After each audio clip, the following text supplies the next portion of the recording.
তার মানে হেদায়েত প্রাপ্ত কারা? আপনি সূরা বাকারার 255 নম্বর আয়াত থেকে দেখবেন ওই জায়গায় আল্লাহ সাজিয়েছেন যে এরা হেদায়েতের উপরে আছে। ওয়ালা নাবলুওয়ান্নাকুম বিশাইইন মিনাল খাউফি ওয়াল জুই ওয়া নাকসিম মিনাল আমওয়ালি ওয়াল আনফুসি ওয়াস সামারাতিস সাবিরিন। লামে তাকিদ নুনে সাকিলা। আল্লাহ বলেন অবশ্যই আমি আল্লাহ তোমাদের পরীক্ষা করব। বিশাইয়্যিম মিনাল খাউফ, ভয় দিয়ে। আজ তামাম দুনিয়ায় আমাদের ভয় দেখায় কে?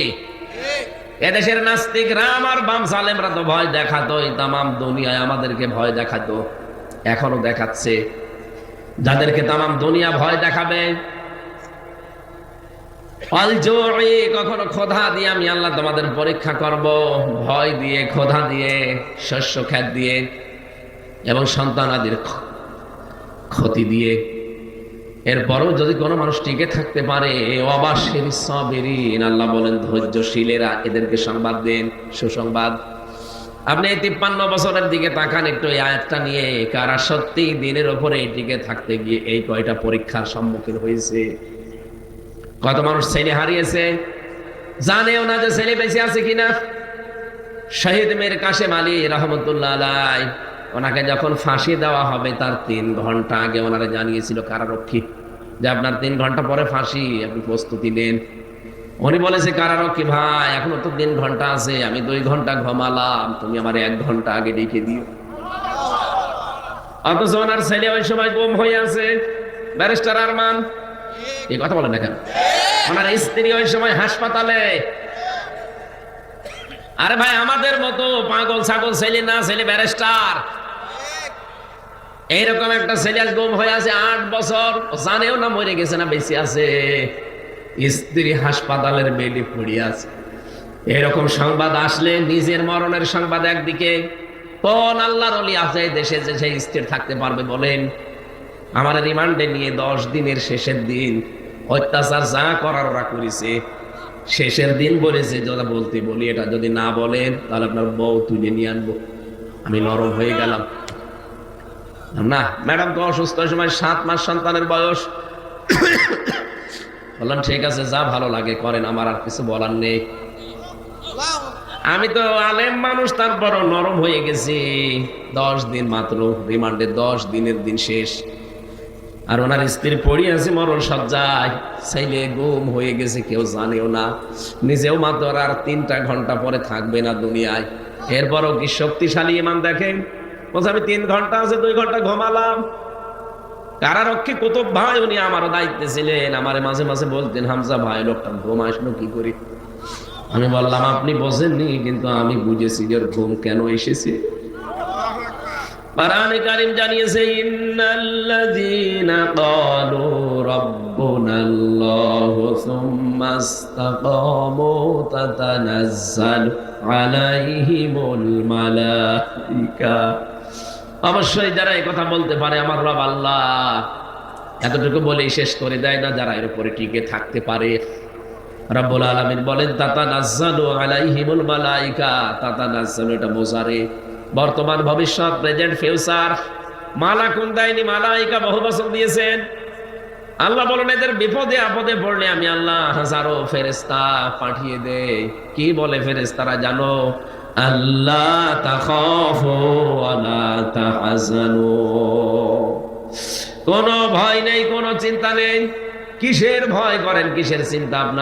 আপনার ছেলে নিয়ে চিন্তা হয় যে গুম হয়ে গেল ছেলেটা, বউ নিয়ে চিন্তা হয় যে বউ হাসপাতালে পড়ে আছে, দলীয় লোকজন নিয়ে চিন্তা হয় যে এরা অনেকে পালিয়ে বেড়াচ্ছে, অনেকে জেলে আছে, ব্যবসা প্রতিষ্ঠান নিয়ে ভয় হয় যে কি হবে এগুলোর। কোনো অসুবিধা নেই, ওই যে জান্নাত দেখা যাচ্ছে চলে যান, বাকি সবগুলোর দায়িত্ব আল্লাহ নিয়ে নিয়েছে। এটা যদি ফেরেশতারা কানের কাছে না বলতো, আমার তো বিশ্বাস জীবনেও ঘুম আসার কথা না, কারণ আমি তো নিজে ভুক্তভোগী। জেলখানায় সবচেয়ে বেশি চলে ঘুমের বড়ি, কারণ ওখানে কোনো কাজ নেই, তারপরও ঘুম আসে না। একটা মানুষ বছরের পর বছর পড়ে আছে কিন্তু ঘুম নেই, এটা ঘুমের বড়ি খাওয়া লাগে। আমি কত বড়ি খেয়েছি আল্লাহ জানে আর আমি জানি। অথচ তারপর আমার বাবা মা শ্বশুর শাশুড়ি তো ধনী মানুষ, আমার স্ত্রীকে আল্লাহ যা দিয়েছে, আমার শ্বশুর শাশুড়ি, আমার মা বাবা, আমি না থাকলে ওর কোনো অসুবিধা নেই। মেয়ে আছে ওই সময় দুইটা, ওগুলো নিয়ে সে ভালোভাবে আর একটা বিয়ে করে চলতে পারতো। আমার কোনো চিন্তা নেই তাদের নিয়ে, তারপরও আমার ঘুম আসতো না। 3টা বছরে ফাঁসির কন্ডেম ছেলে কতদিন না ঘুমিয়ে কাটিয়েছি আমি জানি, আর আল্লাহ জানি। সারা রাত জাগা, 1 সেকেন্ড। অথচ লোকটার মাত্র 3 ঘন্টা হায়াত আছে আর 2 ঘন্টা ঘুমিয়ে গেল। কারারক্ষী বলছে ঠিক যেন ঘুমিয়েছে। আমি তাকে ডাকলাম 1 ঘন্টা আগে, কারণ 7টার সময় আমার ডিউটি, ওনার 10টায় ফাঁসি, 3 ঘন্টা মাঝে আছে। ওনারে বললাম যে মাত্র আর 3 ঘন্টা, আপনি প্রস্তুতি নেন। উনি বলছে 3 ঘন্টা অনেক সময়, আমি 2 ঘন্টা ঘুমিয়ে গেলাম। ঠিক 2 ঘন্টা ভালোভাবে ঘুমিয়েছে। 1 ঘন্টা আগে ওনারে আমি ডাক দিলাম, স্যার ওঠেন, আপনার মরণের সময় হয়ে গেছে। উনি দেখলাম ঠিক ভালোভাবে উঠলো ঘুম থেকে, গোসল করে ওযু করে 2 রাকাত নামাজ আদায় করে বলছে আমি প্রস্তুত আছি, চলে। এটা এমনি এমনি মুখে আসার কথা না, এটা ওয়াজ করে বোঝানো সম্ভব না যদি ওই জায়গায় আপনি না যান। এই আয়াত যে বলছে যে আল্লাহর ফেরেশতা এসে তার কানের কাছে সুসংবাদ দেয় যে কাউকে নিয়ে আপনার চিন্তা নেই, কিসের ভয় আপনার, সবগুলোর দায়িত্ব আল্লাহ নিয়েছে। ওয়াবশিরু বিল জান্নাহ, ওই যে জান্নাত, ওর সুসংবাদ গ্রহণ করেন। আল্লাতী কুনতুম তুআদুন, যার ওয়াদা আল্লাহ করেছে। নাহানু আউলিয়াউকুম ফিল হায়াতিদ দুনিয়া, দুনিয়ায় আপনাদের বন্ধু আমরা ছিলাম, আফিল আখিরা, আখিরাতেও থাকবো। ওয়ালাকুম ফিহা মা তাশতাহি আনফুসুকুম ওয়ালাকুম ফিহা মা তাদাউন, এমন জান্নাতে প্রবেশ করাবো যেখানে চাওয়ার আগে জিনিস পাওয়া যায়। পৃথিবীতে এমন কোন বাগান আছে যে বাগানে প্রবেশ করলে চাবেন তার আগেই পাওয়া যাবে? না, নেই। চাবেন এরপরও দেরি হবে। আল্লাহ বলেন জান্নাত এমন ভাবে আমি বানিয়েছি আমার মুমিন বান্দা বান্দীদের জন্য যে চাওয়ার আগেই পাওয়া যাবে। আপনি চাবেন, মনের ভেতরে শুধু কামনা আসবে, সঙ্গে সঙ্গে সামনে চলে আসবে। কেন এটা জানো? নজলাম মিন গফুরির রহিম, এটা দয়াময় আল্লাহর পক্ষ থেকে একটা বিশাল মেহমানদারি। বলেন সুবহানাল্লাহ। আমি যেটা বোঝাতে চাচ্ছিলাম এ পর্যন্ত এসে, আল্লাহ পাক বলেন এইভাবে যারা বিপদে আপদে পড়ে, ছেলে হারিয়েছে, মেয়ে হারিয়েছে, সম্পদ হারিয়েছে, ব্যবসা প্রতিষ্ঠান হারিয়েছে, সব কিছু হারানোর পরেও যে মানুষগুলো হাসি মুখে, দেখবেন হাসি মুখ তাদের। এত কিছু যে হারিয়ে গেল, আমার তো কিছুই হারায়নি, তারপরও আমার চিন্তায় শেষ নেই। আর ওদের সব হারিয়ে গেল, এরপরেও চেহারার দিকে তাকালে মনে হয় যে কিছুই হারায়নি, নিশ্চিন্তে বসে আছে। আজকে আমি ইন্টারনেটে কাদের মোল্লা সাহেবের একটা চিঠি পড়ছিলাম। উনি যেই দিন ফাঁসি হবে সেদিন ওনার সকালবেলা স্ত্রী দেখতে গেছে, বিকালে ওনার স্ত্রীর নাম, ডাক নাম ছিল পিয়ারি। যে দেখে জেলখানার ওই কন্ডেম সেলের ভেতরে ঠিক উনি চা খাচ্ছে বসে। কি গো, তুমি এখন চা খাও? মাগরিবের নামাজ কিছুক্ষণ আগে পড়লাম, আমি আজকে রোজা ছিলাম, রোজা রাখা অবস্থায় আমি ইফতার করে খাবার খেয়ে এখন চা খাচ্ছি, শুনলাম নাকি রাত 10টায়। বলেন তো, নিজের স্ত্রীর সামনে রাত 10টায় মনে হচ্ছে শ্বশুর বাড়ি যাবে। আপনি যে বলেন মানুষের আকীদা ঠিক নেই, আপনার কি আকীদা আছে আপনি বলেন? এর চাইতে কি আকীদা দেখবেন আপনি? এই জায়গায় দড়ি যখন আসে আপনার আকীদা কোথায় থাকে?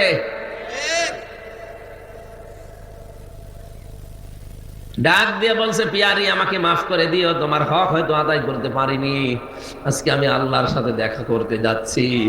সারা দিন আমি রোজা ছিলাম, আমি যে ইফতারি করে খাবার খেয়ে একটা চা খাচ্ছি, এইটাই মনে হয় আমার শেষ খাওয়া। দুনিয়ার খাবার আমার আর কপালে জুটবে না, কারণ আর মাত্র কয়েক ঘন্টা পরে আমারে ডাকবে। ওরা বিভিন্ন খাবার নিয়েছিল, যেগুলো খান বলছে না, দুনিয়ার এই খাবার আমার আর ভেতরে ঢুকবে না। মনে হচ্ছে জান্নাতের খাবার আমার আল্লাহ তার সামনে মেলে ধুইছে। কুমিল্লাবাসী, আল্লাহ রাব্বুল আলামিন এমনি কাউকে শাহাদাতের মরণ দেয় না। ওয়ালিয়া'লামাল্লাহু আল্লাযীনা আমানু ওয়া ইয়াত্তাখিযা মিনকুম শুহাদা। সূরা আলে ইমরানের 140 নম্বর আয়াতের মাঝের অংশে আছে, আল্লাহ বলেন যাকে আমি ভালোবাসি, যার জীবন যৌবন আমার পছন্দ হয়, যার কাজকর্ম অ্যাক্টিভিটিস যে আমার পছন্দ হয়েছে, তখন আমি তাকে সাধারণভাবে মরণ দেই না, শাহাদতের মরণ দিয়ে ধন্য করি। কেন শাহাদাতের মরণ দেয় জানো? এই যে এই লোকটা যদি এখন মারা যায়, যদি ইমান নিয়েও মারা যায়, কবরে দিয়ে দিবেন, ঘুমিয়ে পড়বে, শেষ, আর কিছু নেই আগে পরে। কিয়ামতের দিন সিংহায় ফুৎকার দেওয়ার পরে উনি উঠবে। কিন্তু লোকটা যদি শহীদ হয়ে মরে, উনি ঘুমাবে না, কবরে যাওয়ার পরে আল্লাহ নিজে ওকে খাওয়াবে। এই জন্য শহীদদের ব্যাপারে এত কড়াকড়ি কথা আল্লাহ কোরআনে দিয়েছেন। যারা শহীদ হয় তাদেরকে মৃত বলাও যাবে না। ولا تقولوا لمن يقتل في سبيل الله أموات بل أحياء ولكن لا تشعرون। রব্বুল আলামিন সূরা বাকারার ভেতরে জানিয়েছেন, যারা শহীদ হয় তাদেরকে মৃত বলবা না, যে মরে গেছে, রাখ, এরা মরে না, এরা জিন্দা, তোমরা বোঝো না। তাই মানুষ যেহেতু মুখ দিয়ে কথা বলে, এই জন্য আল্লাহ মুখের উপরে নোটিশ দিয়েছেন। মুখের পরে মানুষ যেহেতু দেমাগ দিয়ে চিন্তা করে, এই জন্য আল্লাহ দেমাগের উপরে নোটিশ দিয়েছেন, ওয়ালা তাহসাবান্নাল্লাযীনা কুতিলু ফি সাবিলিল্লাহি আমওয়াতা বাল আহইয়াউন ইনদা রাব্বিহিম ইরযাকুন। সূরা আলে ইমরানের 169 নম্বর আয়াতে আছে, ধারণাও করবা না যে আমি আল্লাহর জন্য যারা জীবন দেয় এরা মরে গেছে, ধারণাও করবা না, বলা তো যাবেই না মুখ দিয়ে, ধারণাও করবা না। কারণ কি? কারণ তারা জীবিত এবং তারা আমি আল্লাহর কাছে রিজিক পাই। কুমিল্লাবাসী বলেন তো, ঘুমিয়ে থাকলে খাওয়া লাগে? কথা বলেন না কেন? ঘুমাবে তো এই লোকটা, যে ইমান নিয়ে মরে গেছে, ঘুমিয়ে পড়বে। ফেরেশতারা বলবে, নাও ঘুমিয়ে যাও, দোলা ভাই যেভাবে আপা নিয়ে ঘুমায় ওইভাবে ঘুমিয়ে যাও, কিয়ামতের দিন একবারে উঠবা, এই শেষ, ওনার আর কিছু নেই। কিন্তু শহীদ হয়ে যে মানুষ মরবে, ওদেরকে আল্লাহ বলেন ঘুমাবে না, ওরা জীবিত। আর জীবিত থাকলে, জেগে থাকলে খাওয়া লাগে। এই জন্য আল্লাহ নিজে তাদেরকে খাওয়ান। দুনিয়ার খাবার দিলে শহীদদের অসম্মান হবে, আল্লাহ নিজে জান্নাতের খাবার কিয়ামত পর্যন্ত খাওয়ান। শহীদের যে খাবার খেলে মানুষের যে কি তৈরি হয়, রক্ত। কি মানুষ খাবার খেলে কয়েকটা জিনিস ভেতরে তৈরি হয়। এক নম্বরে খাবার খেলে পিত্ত রস তৈরি হয়। খাবারের নির্যাস দিয়ে আমরা কিন্তু যে নির্যাসটা বের করি খাবার থেকে, চুষে চুষে ওটা দিয়ে আল্লাহ নির্যাস বানায়, পিত্ত রস। ওটা এত দামি, কারিমে বিজ্ঞান প্রমাণ করেছে। এর ভেতরে যে খাবার যতক্ষণ থাকবে, ওই পিত্ত রস ওই নালী দিয়ে, ওই নাড়ি দিয়ে আস্তে আস্তে ফোঁটা ফোঁটা পড়তে থাকবে। যতক্ষণ খাবার পেটে আসে পড়বে, ওটা হজম হবে। খাবার যখন পেটে না থাকবে, আপনার ওই পিত্তরসের ওই থলিটা হঠাৎ আল্লাহ নিজের পক্ষ থেকে বন্ধ করে দেবে। আল্লাহ এটা বোঝাতে চেয়েছেন যে আমি কিন্তু অপচয় করি না। এটা যেহেতু দামি জিনিস, আমি অপচয় করি না। আমি শুধু ফতোয়া দিয়ে শেষ করে দেইনি, আমি দেখিয়েছি যে আমি অপচয় করি না। এটা নির্যাস তৈরি হবে প্রথম খাবার, যে খাবারই খান তার প্রথম ওইটা দিয়ে নির্যাস, এরপরে তৈরি হবে ওইটা দিয়ে মল, এরপরে ওখান থেকে তৈরি হবে প্রসাব, এরপরে তৈরি হবে রক্ত, এরপরে তৈরি হবে চর্বি। বিভিন্ন জিনিস অর্গান তৈরি হতে থাকে এর ভেতরে।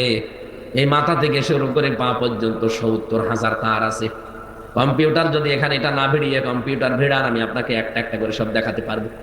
এই অক্সিপিটাল লব আছে এখানে, প্যারাইটাল লব আছে এখানে। মাথার ভেতরে প্রায় 18টা জিনিস ঘুরপাক খাচ্ছে। এক একটা জায়গায় প্রায় 6টা করে জিনিস আছে। কেউ চিন্তা করে, কেউ দুঃখ করে, কেউ আনন্দ করে। এক একটা জিনিস এখানে আছে, কেউ দেখে।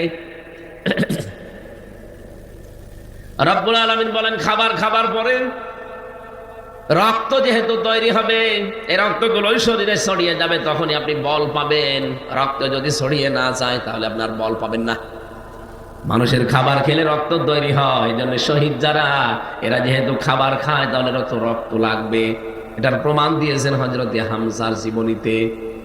আমি তার জীবনী পড়িতে গেছি। তিনি শহীদ হওয়ার প্রায় 30 বছর পরে তার কবর ভেঙে গিয়েছিল।